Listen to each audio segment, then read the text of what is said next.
ফুটবলের রাজা Lionel Messi কিংবা পেলে ম্যারাডোনা হলেও স্কিলের রাজা একজনই। কোনো তর্ক ছাড়াই তিনি রাজা, নিঃসন্দেহে সেই ব্যক্তিটি নেইমার জুনিয়র। বল পায়ে রাজত্ব কায়েম করা নেইমার আবারও আলোচনায় এসেছেন তার স্কিল শো করে। সান্তোসের হয়ে স্কিল শো করে আলোচনার কেন্দ্রবিন্দুতে পরিণত হয়েছেন নেইমার। সান্তোসের হয়ে মাঠে নেমে গোল পাওয়ার দিনে নেইমার অদ্ভুত এক স্কিল দেখিয়ে প্রতিপক্ষকে বোকা বানিয়ে বল নিয়ে ছুটে গেছেন নেইমার দ্য সান্তোস জুনিয়র। এমন নেইমারকে যেন ভক্তরা খুঁজছিল।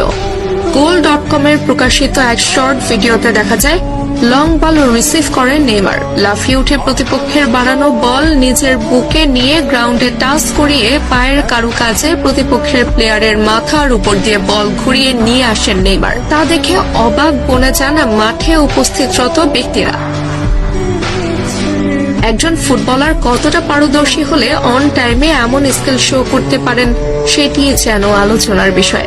নেইমার বরাবরই সফট স্কিলের ফুটবলার। বল পায়ে প্রতিপক্ষকে বোকা বানাতে তার মতো প্রসিদ্ধ ফুটবলার আরেকজন নেই বললেও মোটেও ভুল হবে না।